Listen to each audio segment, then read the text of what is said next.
All right, welcome to Gardening with Heidi. Today we're gonna just talk a little bit more about this Cranberry Hibiscus or false Roselle. I've been seeing a lot of questions in Facebook groups about Roselle and the calyx and Cranberry Hibiscus and what do you do with it and what's the difference and do you eat the flower and all of that. So I just want to clarify a couple things. This is a wonderful plant to put into your yard for an edible. But you can see mine's gotten kind of lanky. This was actually a self-seeded one. This just popped up in my yard once I had a plant. And so you can see they can really just take off on their own. I did nothing to have this plant be here. But with that past hurricane that came in, Eta, lots of wind. So, you know, when you allow your plants to get lanky like this and the windstorm comes in, it really pushes them down and they don't look good. So what I'm recommending is cutting them. So you want to see this flower though. You want to come on in and take a peek at this really beautiful flower. Let's see, this one's nice and open on right here. Right here, this one's nice and open. You can really see it. It is a beautiful mauve pink color. And these flowers are edible. They only last about a day. You will see them appear on your plant once the days become shorter. So now you can see that our winter months are coming, our daylight's getting shorter, so this plant will put out these flowers. You won't see these in the summertime so much because of the daylight length. So that's why people were asking, how come mine isn't flowering? It's not yet time. So these are all flower buds. This will have the seed pod in there for the plant. Now you don't eat this part, but on a Roselle plant, which we can go visit that plant in my garden, my other garden, I can show you the difference between that calyx and this calyx. So this one, you don't eat this calyx, just the flower and the leaves. And the leaves are wonderful in your salads. So what I'm gonna do is harvest some of these flowers, cut this back a little bit so it can kind of replenish and you know, not be so stressed with that wind bending it over, because what can happen if you let them get too tall like this, if you're not trimming them or using them, they can break down at the bottom. So I don't want them to break down at the bottom, so I'm gonna really cut this one back pretty good. I want it to just kind of be bushy again.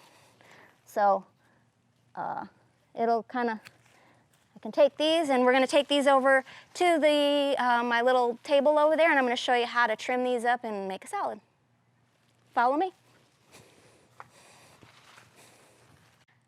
All right, so the first thing I want to do if I'm harvesting these, and you know, again, you can just pick them directly off the plant, but remember we just trim this down to, you know, keep that plant healthy.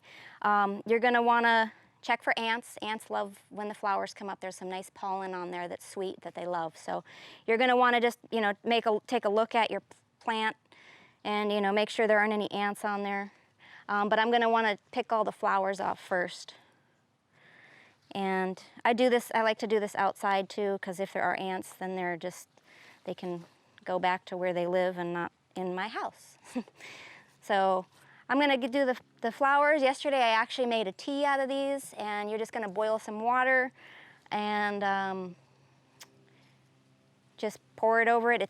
It immediately, actually, the color in the petals pretty much disappeared within less than a minute with boiling water on it. So it really, I would suggest if you're going to make a tea that the flower itself doesn't have that much flavor, so you're going to want to add a few of the leaves in there to get that extra vitamin C and that flavor. But I think it did add a really kind of a unique color, and it was enjoyable. I enjoyed it. So. Yeah, so remember, you're not putting the calyx in there, just the flowers. All right, so there were a few flowers that we were able to gather. Again, I like to look at the plant from the bottom because a lot of the pests lay their eggs on the bottom. You can see the pests on the bottom of the eggs if there are pests. Again, there were some ants on here, so I do recommend just kind of cleaning your plant material outside of your house so that you just create more mess in your house, so it's a lot easier to clean up out here. Now this plant just did go through that hurricane force wind, so a lot of the leaves did get kind of beat up. So I'm just going to try to pick a few. You can use your hand or you can use a scissors if you like. This plant doesn't bother your skin. It doesn't have any latex or anything like that. Remember, the smaller leaves actually are kind of preferred for eating.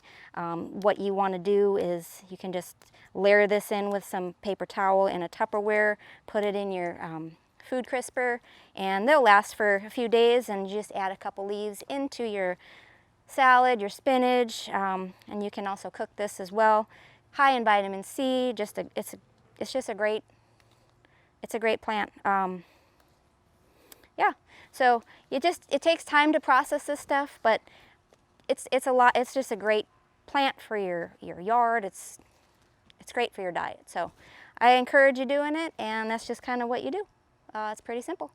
So keep gardening, and if you like what you see, hit that subscribe button, and let me know if you have this plant in your yard. I want to see a yes or a no. And if you live in Cape Coral or in Southwest Florida, you can easily find this plant at Echo Global Farms. So check them out. You'll be able to get all kinds of cool edibles at that place. So keep gardening.